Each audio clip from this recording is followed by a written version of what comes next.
እንዴት ናችሁ የፖድካስቱ ቤተሰቦች? የአውሮፓ ቻምፒየንስ ሊግ የፍጻሜ ጨዋታ ቅዳሜ ከተደረገ በኋላ ያው ሁሉም ትኩረቱ የሚመጣውን ሲዝን ማጠናከር ነው። አዳዲስ ተጫዋቾችን የማምጣት እቅድ፣ አዳዲስ አሰልጣኞችን ያሰናበቱ ነባሮቻቸውን የሚተኩበት እቅድ ማውጣት ነው። ከነዚህ ውስጥ ለምሳሌ እንደ ሊቨርፑል አይነት ቡድኖች ቶሎ ወደሚፈልጓቸው የአሰልጣኝ የስም ዝርዝሮች ሄደዋል። አንቶኒ ራኦላ የሊቨርፑል ምናልባት በቀጣዮቹ ዓመታት የሚኖረውን ትልቁን ጥንካሬ የሚገነባው አሰልጣኝ እንደሚሆን ኤክስፔክት ይደረጋል። አርሰናል በቻምፒየንስ ሊጉ በፒኤስጂ ተሸንፏል። ነገር ግን በቀጣዮቹ ዓመታት ዶሚናንት ቡድን ለመሆን ደግሞ ስራውን አሁን ይጀምራል። ከዝውውር ጋር በተያያዘ አዳዲስ ተጫዋቾችን የማምጣት ነባር ተጫዋቾችን ኮንትራታቸውን የማራዘም እንዲሁም በቡድኑ ውስጥ መቀጠል የሌለባቸው ተጫዋቾች ከቡድኑ ጋር መለያየት ያለባቸውን ተጫዋቾች ውሳኔ ሰጥቶ እነዚህ ተጫዋቾች በሌሎች ስኪሎች መተካት የሚለው ትልቁ ስራ እንደሚሆን ኤክስፔክት ይደረጋል። ስለዚህ በሚመጣው የውድድር ዓመት አንዱ ትልቁ ዜና ሊሆን የሚችለው ወይም ደግሞ ቡድኖች ፎከስ አድርገው ለቀጣይ ዓመት የሚዘጋጁበት ነጥብ በምን መንገድ እንጠናከር የሚል ነው። ያው የዓለም ዋንጫም ስላለ ከሊግ ሻምፒዮን መሆን በኋላ ያለውን መንገድ አርሰናል እንዴት ያስተካክለዋል፣ እንዴት በቀጣዮቹ ዓመታት ጠንካራ ቡድን ሆኖ እንደገና ይቀጥላል የሚለው ነው። እንዲሁም በቀጣዮቹ ሳምንታቶች ቡድኖች በዓለም ዋንጫው ደክመው የሚመጡባቸው ተጫዋቾች ስለሚኖሩ ሲዝኑን እንዴት ጠንክረው መጀመር አለባቸው ለሚለው ምላሽ የሚሰጡበት ይሆናል ተብሎ ነው ኤክስፔክት የሚደረገው። ስለዚህ ፎከስ የምናደርገው ያው ከውድድሩ መጠናቀቅ በኋላ ከፕሪሚየር ሊጉ ማለቅ በኋላ የሚመጡት አዳዲስ ሀሳቦች ምን ሊሆኑ እንደሚችሉ በየቀኑ ፎከስ አድርገን ሀሳብ እንሰጣለን። የመጀመሪያው የምናደርገው ዛሬ የምንመለከተው አርሰናልን ይሆናል። አርሰናል በሊጉ ሻምፒዮን ሆኗል። ያው ከ22 ዓመታት በኋላ ነው ሻምፒዮን የሆነው። የአውሮፓ ቻምፒየንስ ሊግ የፍጻሜ ጨዋታ ላይ ከፓሪስ ሴን ጀርሜን ጋር ተፋልሞ ነበረ።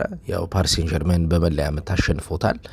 ስለዚህ ኤክስፔክት የሚያደርገው የሚመጣው ሲዝን በቻምፒየንስ ሊግ ወጥ ሆኖ መቀጠል፣ የቻምፒየንስ ሊግ ጠንካራ ቡድን መሆንን ይፈልጋል አርሰናል። ሁለተኛ የፕሪሚየር ሊግ የዋንጫ ክብሩ ማስቀጠል ይፈልጋል። ስለዚህ አሁን ባለው የተጫዋቾች ዴብዝ አርሰናል ምንድን ነው ሊያደርግ የሚችለው የሚለው የሚጠበቅ ነው። የመጀመሪያው አርሰናል የሚወጡ ተጫዋቾች ላይ ትኩረት አድርጎ እነዚህን ተጫዋቾች አሰናብቶ የሚገቡ ተጫዋቾችን ባላንስ ማስተካከል ላይ ትኩረት እንደሚያደርግ ይጠበቃል። በዚህ የክረምት የተጫዋቾች የዝውውር መስኮት ላይ ከሚወጡ ተጫዋቾች መካከል የፊት መስመር ተጫዋቹ ጋብሪኤል ሄሱስ አንዱ እንደሆነ ነው እየተነገረ ያለው። ጋብሪኤል ሄሱስን አርሰናል ከ20 እስከ 28 ሚሊዮን ፓውንድ ድረስ በመሸጥ ከሱ የሚመጣውን ገቢ ተጨማሪ አድርጎ የፊት መስመር ክፍሉን የማጠናከር እቅድ እንዳለው ተነግሯል።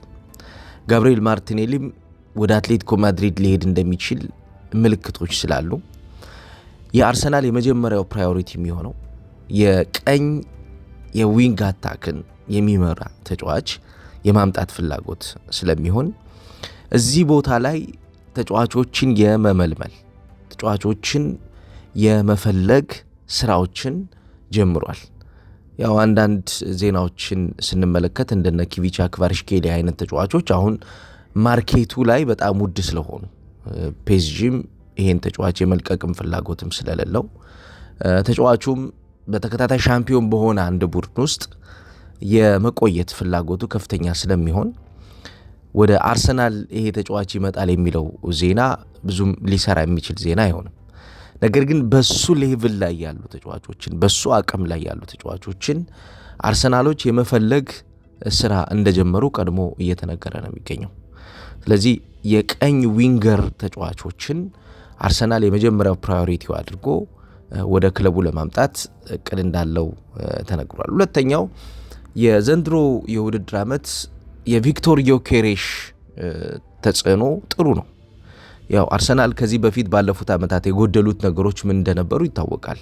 በተለይም ዳርት አድርጎ በሳጥን ውስጥ የሚፈጠሩ የግብ ማግባት እድሎችን ወደ ውጤት የሚቀይር ተጫዋች ይፈልግ ነበር። ይህንን ተጫዋች ያው ቪክቶር ዮኬሬሽን ካመጣ በኋላ አግኝቶታል። ሙሉ በሙሉ ተጫዋቹ በአርሰናል የሚፈለገውን ያክል ይሄ የ100% አገልግሎት እንዳያገኝ ሊጉን መላመድ፣ ሌሎች ተጫዋቾች ጋር የሚኖረው የኮምቢኔሽን ፕሌይ ላይ ብዙ ስራዎችን መስራት፣ ከዛ ውጭም ደግሞ የሚኬል አርቴታ የታክቲካል ውሳኔዎች ተጫዋቹን ያው በርካታ የአርሰናል ደጋፊዎች በሚፈልጉት ቶፕ የማጥቃት አቅም ላይ እንዳይመለከቱት አድርጎታል።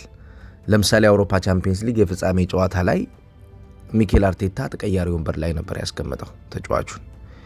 ያው ከሱ ካይ ሃቨርትዝን ተቀዳሚ አድርጎ ነበር ጨዋታውን የጀመረው። በሚመጣው ሲዝን በትልልቅ ጨዋታዎች ላይ ይህን ተጫዋች የመጠቀም ፍላጎቱ ምን ያክል ነው የሚለው አሁን ላይ በሚኬል አርቴታ ተጫዋቹ መስማት የሚፈልገው ነገር ይመስላል። ምክንያቱም በየጨዋታዎቹ እድሎችን ማግኘት ሲችል ምን ሊሰጥ ይችላል የሚለውን ጨዋታዎች እየጨመሩ የሚጫወትባቸው ደቂቃዎች እያደጉ ሲመጡ እያስመለከተን ነበር። ኮንፊደንሱ እየጨመረ መጥቷል። ከተጫዋቾች ጋር የሚኖረው የሽግግር ጨዋታዎቹ የኮምቢኔሽን ፕሌይ የምንለው ማለት ነው። እንዲሁም የመጨረሻው የሜዳ ክፍል ላይ ተጋጣሚን የሚረብሽባቸው ደቂቃዎች፣ የተጋጣሚን የተከላካይ መስመር ክፍል የሚያጨናንቅባቸው ደቂቃዎች እያደጉ በመጡ ቁጥር የተጋጣሚን የጨዋታ እቅድ በሚገባ እየተረዳ ተጋጣሚን መብለጥ የሚችልባቸውን ተመሳሳይ ፓተርኖችን እየሰራ የመጣ ተጫዋች ሆኗል። እንደውም በአንድ ቃለ መጠይቅ የተናገረው ነገር አለ ቪክቶር ዮኬሬሽ። በምሰለፍባቸው ቀናቶች በራስ መተማመኔ እየጨመረ እየመጣ ነው ይላል። በራስ መተማመኑ እንዲጨምር የተጫዋቹ የመሰለፊያ ቀናቶች ማደግ አለባቸው ማለት ነው። ተጫዋቹን ባላሰለፍከው ቁጥር ወይም ደግሞ ተቀያሪ ወንበር ላይ በተቀመጠ ቁጥር በራስ መተማመኑ እየወረደ ይመጣል ማለት ነው። ይሄ ነው እንግዲህ አሁን ትልቁ ጫና የነበረው። ስለዚህ በሚመጣው የውድድር ዓመት አንድ መስማት የሚፈልገው አንድ እንዲኖረው የሚፈልገው ጋራንቲ ምንድን ነው? በየጨዋታዎቹ እሰለፋለሁ ወይስ አልሰለፍም የሚለውን ማወቅ ይፈልጋል ማለት ነው። የተጫዋች እንደ ተጫዋቾች የጨዋታ አቅምና እንደ አሰልጣኞች የጨዋታ ታክቲክ በእርግጥ የተጫዋቾች የቋሚ ተሰላፊነት ውሳኔ ያው ሊለያይ ይችላል። ነገር ግን እንደ ቪክቶር ዮኬሬሽ አይነት አጥቂዎች በሲዝኑ በትልልቅ ጨዋታዎች ላይ ራሳቸውን ማሳየት ይፈልጋሉ። በተለይ ተጋጣሚ ፕሬስ አድርጎ ለመጫወት ለሚፈልግ ክለብ ቪክቶር ዮኬሬሽ ብዙ ነገሮች ያሉት ተጫዋች ነው። እሱን ወደ ማጥቃት እንቅስቃሴ በማምጣት የማጥቃት እንቅስቃሴው በሱ እንዲመራ ማድረግ ደግሞ ታክቲካሊ የአሰልጣኙ ስራ ነው የሚሆነው ማለት ነው። ሚኬል አርቴታ በቀጣዩ ሲዝን የማጥቃት እንቅስቃሴውን በማን መምራት ይኖርብኛል የሚለውን ውሳኔ የሰጡበት ሲዝኑን መጀመር ይኖርበታል። የአትሌቲኮ ማድሪዱ የፊት መስመር ተጫዋች የሆነው ዩሊያን አልቫሬዝ ምናልባት በሚመጣው የውድድር ዓመት የአርሰናል ተመራጩ አጥቂ ሊሆን እንደሚችል ነው የሚነገረው። ያው ይህን ተጫዋችም አትሌቲኮ ማድሪድ በምን ያክል ዋጋ ይለቀዋል አይለቀውም የሚለው ያው የሚጠበቅ ነው። ከአትሌቲኮ ማድሪድ በፊት ወደ ማንቸስተር ሲቲ የማጥቃት አቅም ፊታችን ስናዞር የምናውቀው አጥቂ ነው። ይህ አጥቂ በተለይ የማጥቃት ኪሶችን የሚያዘጋጅበት መንገድ፣ የተጋጣሚን ደካማውን የመከላከል አደረጃጀት ሰብሮ ገብቶ ያን የተጋጣሚን የመከላከል አደረጃጀትን ለቡድን አድቫንቴጅ የሚያዘጋጅበት እውቀቱ፣ በተለይ የአእምሮ ፍጥነቱ አጥቂው በጣም የሚደነቅ ነበረ። በእንግሊዝ ፕሪሚየር ሊግ እኔ ከገረሙኝ ዝውውሮች መካከል ባለፉት ዓመታት የዩሊያን አልቫሬዝ ከማንቸስተር ሲቲ ወደ አትሌቲኮ ማድሪድ ያደረገው ዝውውር ነው። ምክንያቱም ሲቲ በወቅቱ ትክክለኛ የሚባለውን ከኳስ ጋር ምቾት ተሰምቶት የሚጫወተውን አጥቂ መልቀቅ አልነበረበትም። ሃላንድ ጥሩ አጥቂ ነው፣ ጎሎች ማስቆጠር ይችላል። ሃላንድ የተጋጣሚ ቡድን የተከላካይ መስመር ተጫዋቾችን ማፈን ይችላል፣ ሊያጨናንቅ ይችላል። ነገር ግን ሃላንድ በመጨረሻው የሜዳ ክፍል ላይ በሚኖረው የቅንጅት የጋራ ጨዋታ ላይ የኮምቢኔሽን ፕሌይ ላይ በምንለው የቡድኑ ደካማው ግንኙነት እሱ ነበር። ደካማውን ግንኙነት ይበልጥ ማደስ ይፈልግ ነበር፣ ይበልጥ ማስተካከል ይፈልግ ነበር ጋርዲዮላ እና ይህን ተጫዋች ባጣበት ወቅት የተፈጠረው ነገር ያ ነው። ማጥቃቱ ይቆረጥበት ነበር ጋርዲዮላ። በተለይ በሚፈለገው ይሄ ኢንቴሊጀንት አታኪንግ ላይ በጣም ብስለት ባለው የማጥቃት እንቅስቃሴ ላይ የአልቫሬዝ አለመኖር ማንቸስተር ሲቲን ጎድቶታል። ባለፉት ወራቶች ውስጥ ሲቲ በሚታፈንባቸው የጨዋታ እንቅስቃሴዎች ውስጥ እንደ ዩሊያን አልቫሬዝ አይነት አጥቂዎችን ይፈልግ ነበርና ያን ኳሊቲ ያጥቶታልና እኔ በጣም ከተገረምኩባቸው ዝውውሮች መውጣት አልነበረባቸውም ብዬ ከማስባቸው ዝውውሮች መካከል አንዱ ነው። ለዚህ ነው አምናም በአትሌቲኮ ማድሪድ የነበረውን ቆይታ አይቶ አርሰናል ተጫዋቹን የማምጣት ፍላጎት የነበረው። ዘንድሮ ግን ይህንን ተጫዋች አሁንም የማምጣት ፍላጎት እንዳላቸው እየሰማን ነው የምንገኘው። ስለዚህ ተጫዋቹን የሚያመጡት ከኳሊቲ አንጻር የሚጨምረው ነገር ከፍተኛ እንደሆነ በመረዳት ነው። ስለዚህ አንዱ የዝውውሩ ጉዳይ የሚሆነው ይሄ ይሆናል ማለት ነው። በአማካኝ ክፍል ላይ የአርሰናል አንዱ ትልቁ ፈተና ሆኖ በዚህ ሲዝን የተመለከትነው ምንድነው? በተከላካይና በአማካኝ ክፍል ቦታ ላይ ያለው የተጫዋቾች የፈጠራ የጌም ኮንትሮሊንግ ሁኔታዎችን የሚመራ ተጫዋች ነው። እዚህ ቦታ ላይ የተሻለ አቅም ያላቸው ተጫዋቾች ካልተፈጠሩ ቡድኑ ደካማ እንደሚሆን፣ ቡድኑ እንደሚሰበር ግልጽ ነው። ምክንያቱም አንድን ቡድን ይበልጥ ጥብቅ ቡድን ልታደርገው የምትችለው እዚህ ቦታ ላይ ያለውን ስኪሉ ይበልጥ ማረጋገጥ ስትችል ነው። አርሰናል ላይ የነበረው ትልቁ ፈተና ምንድነው? የዚህ ቦታ ትክክለኛውን ሰው ፈልጎ ያለ ማግኘት ችግር ነበር። የዚህ ቦታ ትክክለኛውን ሰው ፈልጎ ያለ ማግኘት ችግር የሚፈጥረው አንዱ ጫና ምንድነው? ያለ ቦታቸው የሚጫወቱ ተጫዋቾችን ቁጥር ያበዛበታል አርሰናልን። ለምሳሌ ዴክላን ራይስን እንዲባክን ያደርገዋል። እዛ ቦታ ላይ ከሱ አጠገብ የሚጫወቱ ወደፊት መሄድ የሚገባቸውን ተጫዋቾች ወደኋላ ይመልሳቸዋል። በዊንግ ማጥቃት እንቅስቃሴ ላይ የሚፈጠሩትን አቅሞች በሙሉ ወስኖ ያስቀርብሃል። የነ ኤቤሬ ኤዜን የማጥቃት እንቅስቃሴ ህይወት አልባ ያደርገዋልና እዛ ቦታ ላይ ይሄ the first and the last man ball receiver የሚባለው የተጫዋቹን ኳሊቲ አርሰናል ፈልጎ የማግኘት ትልቅ የቤት ስራ ይኖርበታልና በዚህ የክረምት የተጫዋቾች የዞር መስኮት የሚኬል አርቴታ አንዱ ትልቁ የቤት ስራ የሚሆነው እዚህ ቦታ ላይ ያለውን ተጫዋች የማምጣት፣ እዚህ ቦታ ላይ ያለውን ተጫዋች ፈልጎ የማግኘት የቤት ስራ ነው። ስለዚህ እዚህ ቦታ ላይ ማን ሊመጣ ይችላል የሚለው የሚጠበቅ ነው። እንግዲህ በስካውቲንግ ደረጃ አርሰናሎች ጥሩ ስካውቲንግ እንዳላቸው ያለፉት 2 ዓመታቶች እያሳዩ ነው የሚገኙት። ስለዚህ በዚህ የክረምት የተጫዋቾች የዙር መስኮት ላይ ደግሞ በ6 ቁጥር ሚና ላይ የተሻለውን ተጫዋች የማምጣት ትልቅ የቤት ስራ ይኖርበታል።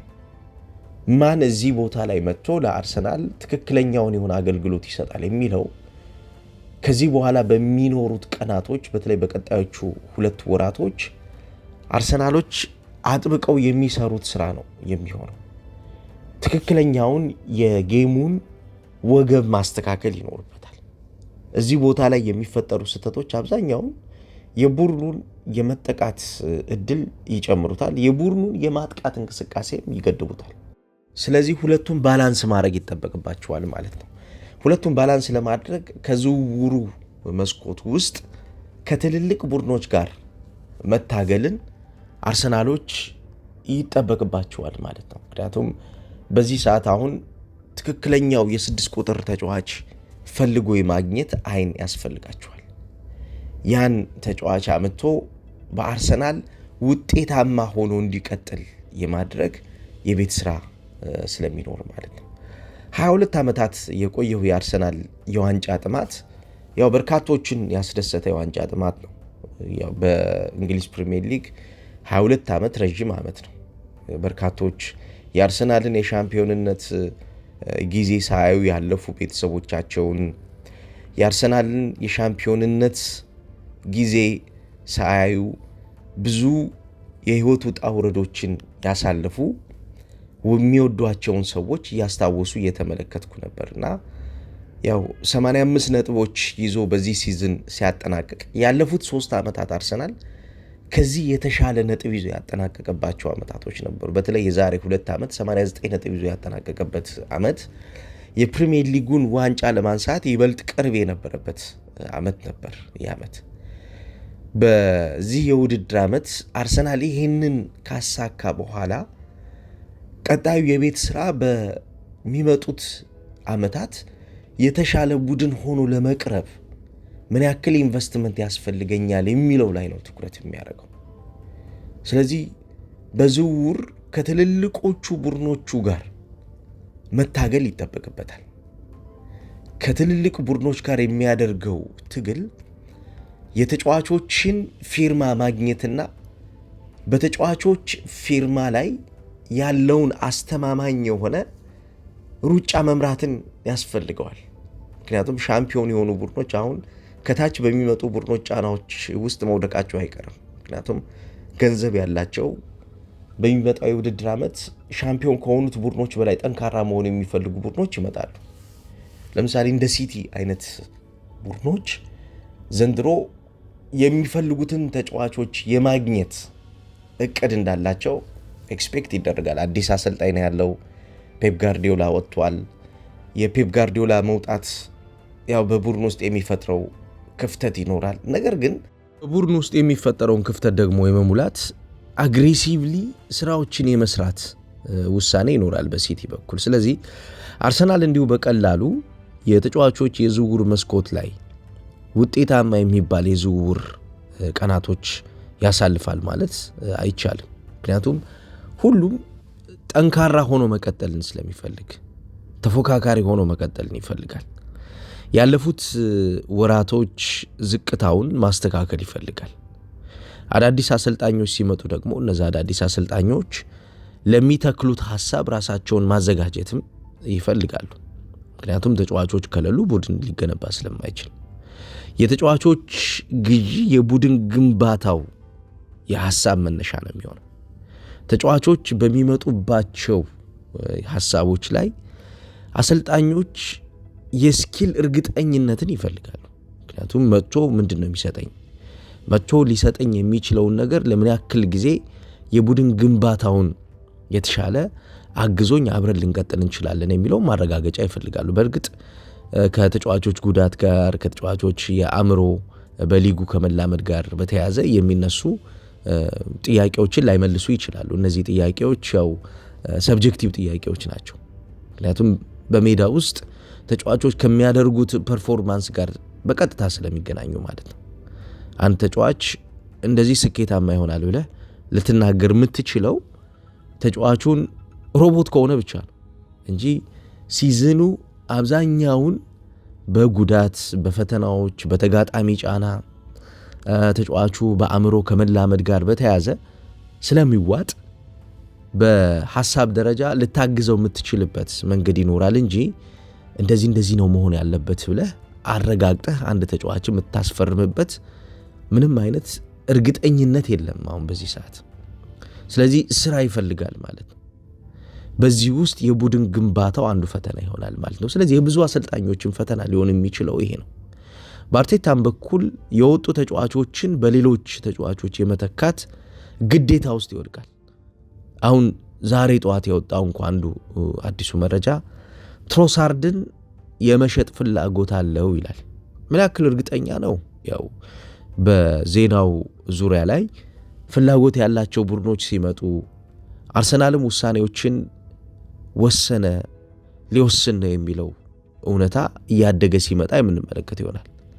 ነገር ግን እንደዚህ አይነት በጣም ዩቲሊቲ የሚባሉ ተጫዋቾች በቡድን ግንባታ በቡድን እንቅስቃሴ ውስጥ ጠቃሚ የሚባሉ ተጫዋቾችን ስትለቅ የቡድን ግንባታ ሂደቱ ላይ ፈታኝ የሆነ ነገር ይፈጥራል። ምክንያቱም በቀላሉ የሚገነባ ነገር ስለማይኖር ማለት ነው። በቀላሉ የሚሰራ ነገር ስለማይኖር ሂደቱ ጊዜ ስለሚፈልግ ማለት ነው። ምክንያቱም ትሮሳርድን ታስወጣዋል። ለምሳሌ ትሮሳርድ ከወጣ በኋላ በሚኖረው የተጫዋቾች መተካካት ሌሎች ተጫዋቾች ሲመጡ በሚፈልጉት ደረጃ ቡድኖች የወጡትን ተጫዋቾች ስኪል ላያገኙ ይችላሉ። ስለዚህ ጊዜ ይጠይቃል ማለት ነው። ሂደት አለው ማለት ነው። በዛ ሂደት ውስጥ ቢያንስ የተወሰነ የቡድን ግንባታ ሽግግሮች ይፈተናሉ ማለት ነው።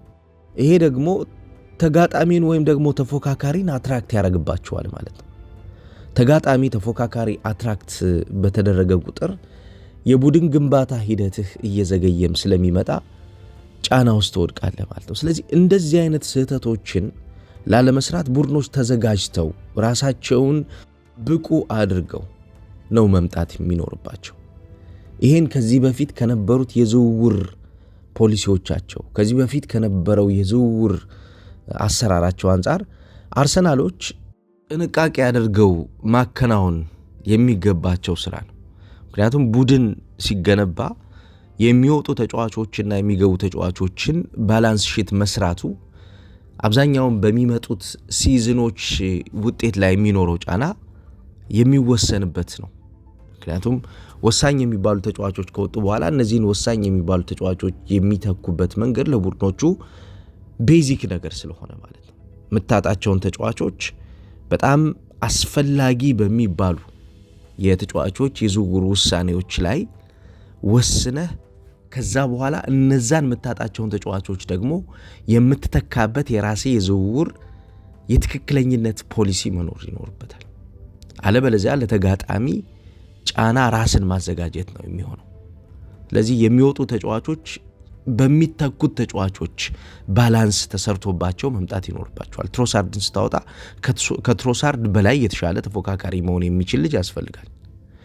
ከትሮሳርድ በተሻለ በቡድን ውስጥ ዩቲሊቲ የሚባለው ተጫዋች በተለይ ሚስተር ኮንሲስተንሲ ነው። ይሄ ተጫዋች በየጊዜው ሁሌም ቢሆን በጨዋታ ይሄ ቦታ ያልተሰጠው ሰው ነው። ለአርሰናል ያለፉት 2 ዓመታት ስኬት የዚህ ተጫዋች አስተዋጽኦ በቀላሉ ይታያል። ተቀይሮ በሚገባባቸውም ጨዋታዎች ሆነ ቋሚ ሆኖ በሚሰለፍባቸው ጨዋታዎች የተጫዋቹ ሜዳ ላይ መኖር አርሰናልን ተፎካካሪ አድርጎታል። ስለዚህ ይሄን ተጫዋች ስትተካ የምትተካው ተጫዋች ምንነት ይወስነዋል። የምትተካው ተጫዋች ለዚህ ቡድን ምን ያክል ያገለግላል አያገለግልም የሚለውን መወሰን ያስፈልጋል። በመከላከል አደረጃጀት ለምሳሌ አርሰናል አንድ ትልቅ የቤት ስራ ይኖረዋል ተብሎ የሚጠበቀው የቀኝ የተከላካይ መስመር ቦታ ላይ ትክክለኛውን ተተኪ ተጫዋች የማግኘት ስራ ሊሰራ ይችላል። ምክንያቱም ማስኩዌራን በሜክሺፍት ነበር ሲጠቀምበት የነበረው። ቲምበር ረዥም ጊዜ የመጎዳት ሂስትሪ ነው ያለው። ስለዚህ የተጫዋቹ የረዥም ጊዜ የመጎዳት ሂስትሪ አርሰናልን በቀጣዮቹ ዓመታት ተፎካካሪ ለማድረግ በሚፈለግበት ሲዝን ላይ እንደዚህ አይነት ትክክለኛው የቦታው ተጫዋች ያስፈልጋሉ። ስለዚህ እነማን ናቸው እዚህ ቦታ ላይ የሚመጡት የሚለው ሚኬል አርቴታም ከቅርብ ጊዜ ወዲህ በነበሩት ጋዜጣዊ መግለጫዎች ላይ በሁሉም ቦታዎች መሻሻል ይኖርብናል የሚል አስተያየት የሰጠው አንዱ እዚህም ቦታ ላይ ያለውን እጥረትም ስለሚያውቀው። ምክንያቱም የቀኝ የተከላካይ መስመር ክፍል እና የግራ የተከላካይ መስመር ክፍል የቡድኑ የማጥቃት እና የመከላከል ፍሬምወርክ ነው። በቀኝና በግራ በኩል ያሉትን የማጥቃትና የመከላከል ፍሬምወርኮችን ሳያስተካክሉ ቡድኖች የቡድን ባላንስ ሊሰሩ አይችሉም። የቡድን ሚዛን የሚሰራው ከነኚህ ተጫዋቾች በሚነሳ ሐሳብ። ስለዚህ በእነዚህ ተጫዋቾች ላይ የሚፈጠረውን የተጫዋቾችን ሎድ መቀነስ፣ የተጫዋቾችን ጫና የሚቀበሉ ተመሳሳይ የሆነ ኳሊቲ ያላቸው ተጫዋቾች ይፈልጋሉ ማለት ነው። ስለዚህ እነማን ይመጣሉ የሚለው ሌላው አንዱ ትልቅ የቤት ስራ እንደሚሆን ኤክስፔክት ይደረጋል። ስለዚህ ዝውውሩ በክረምት የሚኖረው የተጫዋቾች ዝውውር ቢዚ ማርኬት ነው የሚሆነው። እንዲሁ በቀላሉ ተጫዋቾች የሚገኝበት ማርኬት አይሆንም። ስለዚህ ራስን ከማዘጋጀት በቀጣዩ ሲዝን የተሻለ ተፎካካሪ ከማድረግ ጋር በተያያዘ ስራውን የሚጀምሩት ዛሬውኑ ነው ማለት ነው። ይህን የአርሰናል የዝውውር ጉዳዮችን በተመለከተ ዜናዎችን የሚሰሩ በርካታ የዜና ምንጮችም ያስቀመጡት ያ ነው። ዝውውሩን አሁን ነው እየጀመሩ ያሉት አርሰናሎች። ከፍተኛ የሆነ ፉክክር ከሌሎች ቡድኖች እንደሚጠብቃቸው ያውቃሉ። ስለዚህ ይህንን ስራ ቀድመው ጀምረዋል ብለዋል። እንግዲህ አርሰናል በሚመጣው ሲዝን በምን መንገድ ተጠናክሮ ይመጣል የሚለው የሚጠበቅ ይሆናል ማለት ነው። እናንተ እነማን ቢመጡ የተሻለ ነው ብላችሁ ታስባላችሁ? ቡድኑ ለማጠናከር የትኛው ቦታ ላይ ክፍተቶች አሉ? የትኛው ቦታ ላይ ጥንካሬዎች አሉ? እነዚህን ጥንካሬዎች ይዞ መቀጠል አለበት ብላችሁ ታስባላችሁ? እስኪ ሪአክት አድርጉ፣ ሀሳባችሁን ስጡ። በቀጣይ ፕሮዳክሽን ደግሞ ማንቸስተር ሲቲ አዲስ አሰልጣኝ ቀጥሯል። የማንቸስተር ሲቲ ቀጣይ አመታቶች ምን ሊመስሉ ይችላሉ? እነማን ትኩረት አድርገው ወደ ቡድኑ እንዲመጡ ስራ እየተሰራባቸው ነው የሚለውን የምመለከት ይሆናል። ያው የአዲስ አሰልጣኝ ቅጥር አብዛኛውን ጊዜ አዲስ ሀሳብ ይዞ ይመጣል። የኤንዞ ሀሳብ ያው ከፔፕ ጋርዲዮላ የተለየ አይደለም። ምክንያቱም በፔፕ ጋርዲዮላ ስር የነበረ ሰው ነው። በሲቲ የተወሰነ ምልክቶችን ሰጥቶናል። የዓለም የክለቦች ሻምፒዮን ነው። ተፎካካሪ የሆነ ቡድን እየሰራ ነበር በቼልሲ። ያው የወጥነት ጥያቄ ቢኖርበትም ማለት ነው። ግን ሲዝኑ ምን ሊሆን ይችላል የሚለውን የምንመለከትበት ፕሮዳክሽን ይዤላችሁ እመጣለሁ ማለት ነው። ጥሩ ቀን ይውላችሁ።